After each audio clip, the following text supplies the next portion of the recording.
Colonel Sajjad साहब हमारे साथ मौजूद हैं, उनसे भी बात करते हैं। सर, बहुत शुक्रिया आपके वक्त का। ये जो अभी हम एफर्ट्स देख रहे हैं, कोशिशें देख रहे हैं, एक तो सबसे पहले ये हमारे देखने वालों को बताइएगा कि ये जो इनकी डेडिकेशन है, ये जो एफर्ट्स हैं, ये कितनी तसल्ली बख्श हैं, और दूसरा ये कि सारी सिचुएशन में सारे रिस्क फैक्टर्स को मद्देनजर रखते हुए आप समझते हैं कि कितने % कामयाबी के चांसेस आपको दिखाई दे रहे हैं? बिस्मिल्लाहिर्रहमानिर्रहीम। मुझे तो उम्मीद है कि क्योंकि हमारे जो स्पेशल सर्विसेज ग्रुप के जो ट्रूप्स हैं ये कैपेबल हैं इस तरह के ऑपरेशन करने के, ये इंतहाई महारत के साथ ये इस तरह की ऑपरेशन अंडरटेक कर सकते हैं। ऑल्दो इसमें जो इम्पोर्टेंट एलिमेंट ये है कि ये जो बच्चे हमारे फंसे हैं CATIF में, और उसके साथ जो एल्डर्स हैं, उनको भी कॉन्फिडेंस होना चाहिए कि जो ऑपरेशन चल रहा है इंशाअल्लाह ताला मेरे अल्लाह ने चाहा तो ये 100% कामयाब होगा। क्योंकि इसमें अगर ये ट्रेन होते, ये बच्चे को एक नेसेसरी ट्रेनिंग पहले दी जाती, फॉर एग्जांपल इसमें फास्ट रोपिंग की जाती है या रोप के जरिए नीचे डिसेंड किया जाता है, जिसमें डिफरेंट किस्म के गैजेट्स लाइक बोबिन और डिफरेंट इक्विपमेंट इसमें यूज होते हैं जी। इन बच्चों को पहले हार्नेस करने की जरूरत है। हार्नेस करने के बाद जो वहाँ पे जो इनके जो एल्डर्स हैं उनको चाहिए कि एक हार्नेस पहन के उसको फिर रोप के जरिए से किस तरीके से उसको रेस्क्यू किया जाता है, उनको ये चीजें पहले जो एजुकेट करने की जरूरत है। उसके बाद ये ऑपरेशन अंडरटेक करना बहुत आसान है। बिल्कुल बिल्कुल ठीक आपने फरमाया। कर्नल रिटायर्ड सज्जाद साहब हमारे साथ मौजूद हैं। सर, ये जो सारी सिचुएशन है इसमें वक्त दरकार होता है, लेकिन हमारे यहाँ जो देखने वाले लोग होते हैं उनको लगता है कि बड़ा आसान एक मरहला होगा, आसान ऑपरेशन होगा, क्योंकि हवा का प्रेशर बहुत ज़्यादा है वहाँ पर, और फिर दिन की रोशनी का भी एक फैक्टर पाया जाता है कि भाई अगर वो कम हो गई तो दुश्वारियाँ जो हैं वो बढ़ जाएंगी, मुश्किलात बढ़ जाएंगी इस ऑपरेशन को कंटिन्यू करने में। जी बिल्कुल, क्योंकि हर चीज़ का एक टाइम फ्रेम है, और ये एक स्लिंग है जिसके अंदर ये बच्चे इस वक्त जो है ना बच्चे खौफ की हालत में हैं, और जब तक ये अंधेरा की तरफ ये टाइम फ्रेम चला जाएगा तो डेफिनेटली उनके अंदर ये पैनिक फर्दर जो है ना वो बढ़ती जाएगी। और वहाँ पे मैंने सुना यह है कि हवा का भी प्रेशर है, हेलीकॉप्टर जब होवरिंग करता है किसी जगह पे तो फर्दर जो है ना उसमें वाइब्रेशन बढ़ जाती है, तो टाइम लगेगा। क्योंकि हमें इम्पेशेंट होने की जरूरत नहीं है, इसको प्रोफेशनल तरीके से प्रोसीजन के साथ इसको अंडरटेक करने की जरूरत है ताकि जो प्रीशियस लाइफ्स हैं उनको नुकसान न पहुंचे। अच्छा कर्नल साहब, एक चीज़ जो है यहाँ पर बहुत ऊंचाई है, कुछ 2000 मीटर की तो ये बुलंदी है, तो क्या जो नेट लगाना है वो नीचे मुमकिनात में नहीं है? कोई ऐसा ऑपरेशन किया जाए कि नेट लगाकर वहाँ से जंप करवाया जाए, मुमकिन नहीं है? बिल्कुल, ट्रेम्पोलिन और डिफरेंट किस्म के नेट्स हैं और मैट्रेसेस होते हैं डिफरेंट किस्म के, क्योंकि हवा की वजह से अगर आप लगा भी लें लेकिन ड्रिफ्ट होने के चांसेस होते हैं इसमें। अगर एग्जैक्टली हवा ना हो तो वो एग्जैक्टली किसी जगह पे आप पिन ड्रॉप जो है ना उसका ड्रॉपिंग जो है ना वो एग्जैक्ट हो सकती है, क्योंकि इसके लिए आपको बड़े क्या कहते हैं हेवी किस्म के, इसके लिए आपको नेट या आप कह सकते हैं कि मैट्रेसेस की जरूरत होगी, लेकिन शायद वो चीजें शायद उस इलाके में अवेलेबल ना हो, तो हो सकता है कि उसका ग्राउंड भी इस चीज को वो सपोर्ट ना कर सके।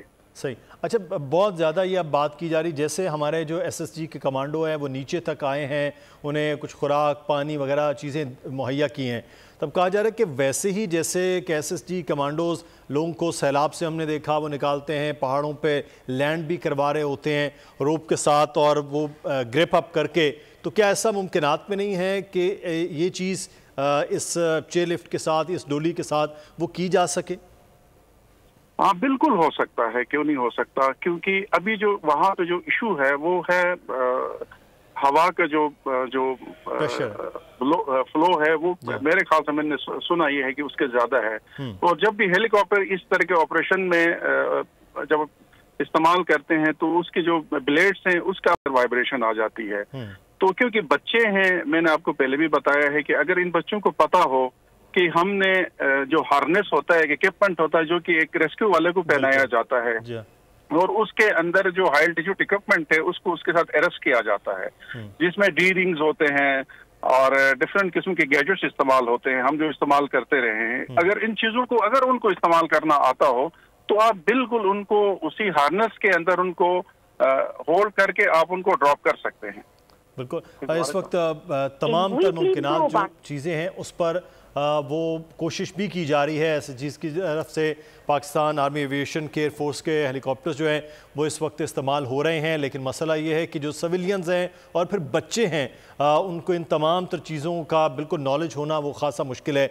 लेकिन एक चीज़ जैसे बड़े हैं कर्नल साहब जो अंदर मौजूद हैं इस डोली के अंदर, उनको किसी वीडियोस के ज़रिए, क्योंकि उनके पास भी मोबाइल हैं, जहां बात भी हो रही थी कि वहां थोड़ा समझाया जा सकता है कि इस तरह से चीज़ें की जाएं, तो ऐसे मुमकिनात इंशाल्लाह अगले आने वाले घंटों में हम देख सकते हैं कि किसी तरह से इसको रेस्क्यू किया जा सके। हाँ बिल्कुल, देखें टिल द टाइम आप जो बेचारे उधर फंसे हैं उनको पता नहीं है, पता ना होगा या उनको उस चीज की अंडरस्टैंडिंग नहीं होगी, और प्रेशर भी इस ऑपरेशन को आराम के साथ करना थोड़ा सा मुश्किल है। सही, प्रेशर भी बहुत ज़्यादा होगा कि अंदर वो लोग मौजूद हैं और एक खौफ है कि उस खौफ के साथ, लेकिन एक तसल्ली अभी ये बताया जा रहा है कि वो खासी हुई कि जैसे ही आर्मी के हेलीकॉप्टर पहुंचे, कमांडो वहां तक पहुंचे, उनको उन्होंने खुराक और चीज़ें मुहैया जब की हैं तो वो खासी तसल्ली भी उन्हें हुई है कि अब हमें अल्लाह ताला की मदद से बचा भी लिया जाएगा। तो ये एक ख़ास मामला है। लेकिन कल साहब एक चीज़ मैं जानना चाहूँगा, डोली की बहरहाल एक अपना वेट भी है, 8 लोग भी हैं, तो क्या हेली में इतनी पार होती है कि पूरी डोली को वहाँ से डिसकनेक्ट जो वायर है, जो लाइन है, उससे करके भी उसको ले जाया जा सके? क्या ऐसा मुमकिनात में भी हो सकता है?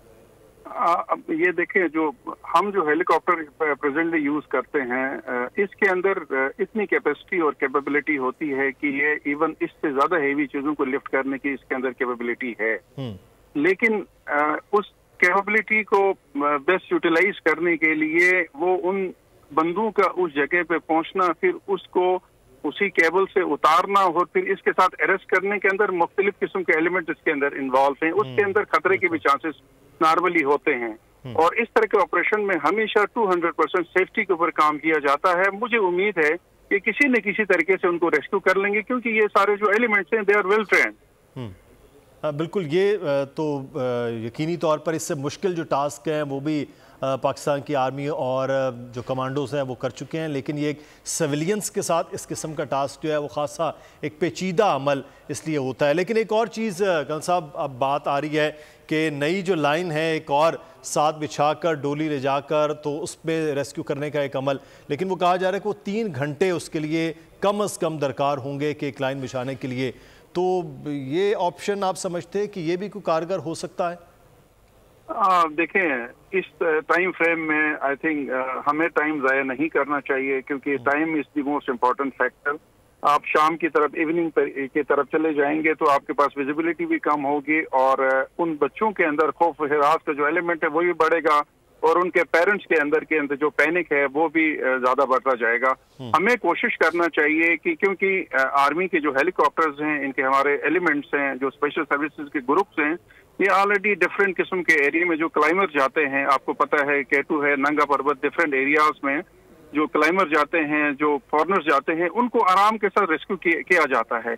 इससे ये मुश्किल नहीं है, ये इससे आसान है, क्योंकि हेलीकॉप्टर को उस एरिया में ऑपरेट करना कंपैरेटिवली बहुत मुश्किल होता है। तो इस एरिया में ये करेंगे। लेट दिस ये हवा का जो जहाँ पे प्रेशर है वो थोड़ा सा कम होगा तो ये आसानी के साथ इन चीजों को कर लेंगे। दे आर कैपेबल और इंशाल्लाह ताला मुझे उम्मीद है कि विद इन आवर और 2 आवर्स इनको ये रेस्क्यू कर लेंगे।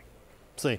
अच्छा, इसमें जो असल चीज़ है इस वक्त जो है वो पैनिक के हवाले से है कि पाकिस्तान आर्मी के कमांडोज, उनके लिए तो ये एक ऑपरेशन बहरहाल होगा, लेकिन जो सिविलियंस अंदर बैठे हुए हैं वो एक खासा मुश्किल होता है। आप भी फौजी रहे हैं, हाइट पे जाकर तो नीचे देखना भी एक खौफ है और खौफ की अलामत है, और इस तरह की सिचुएशन हो जाए तो ये एक बड़ा एलिमेंट है कि खौफ से इस सबसे पहले जो है वो लड़ना कर्नल साहब, और उसके बाद बाकी अपने सर्वाइवल के लिए लड़ना, ये इम्पॉर्टेंट होता है ऐसे मौक़ों पर।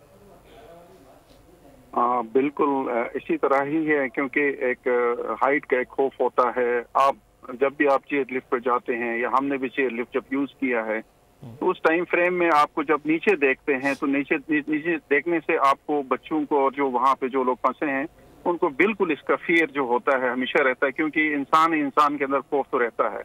लेकिन इनके लिए जो मैं समझता हूँ, क्योंकि उम्मीद की किरण सामने नजर आ रही है और अल्लाह ताला से उम्मीद रखना चाहिए, और मुझे भी उम्मीद है कि क्योंकि जब भी फौज किसी जगह पे आती है तो जब तक उसको कामयाबी से हम किनार नहीं होते हैं तो ये अपनी एफर्ट जारी रखते हैं। और हमारी कोशिश ये होती है कि जितनी भी प्रीशियस जो लाइफ्स हैं उनको 100 नहीं 200% सिक्योर करके उनको किसी खास महफूज मुकाम तक पहुंचाया जाए।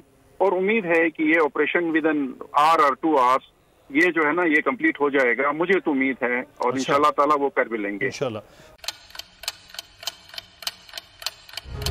आप लोग इस मुल्क पाकिस्तान में आजाद हैं। सहाफती उसूलों पर कारबंद बोल न्यूज ने रखी रिवायत बरकरार। बोल न्यूज की जानिब से देखने वालों को यौम आज़ादी की बेहद मुबारकबाद। मुल्क भर से जश्न आज़ादी की तकरीबात बोल ने दिखाई अपनी स्क्रीन पर। पाकिस्तान के 76वें यौम आज़ादी का जश्न बोल ने सुनाई पाकिस्तान जिंदाबाद के नारों की गूंज। बोल की सबसे बड़ी ट्रांसमिशन में पाकिस्तान का नाम रोशन करने वालों ने दिए कौम को पैगामात। बेपनाह मुश्किलात का सामना करके इस मुल्क को हासिल किया। आज़ाद कौमों को बहुत सी कुर्बानियाँ देनी पड़ती हैं। 76 वालियों में आज़ादी का दिन जोश खरोश के साथ मनाया, क्योंकि जिंदाबाद पाकिस्तान ये है बोल की पहचान। सब्सक्राइब करें और बेल दबाएं ताकि कोई खबर रह न जाए।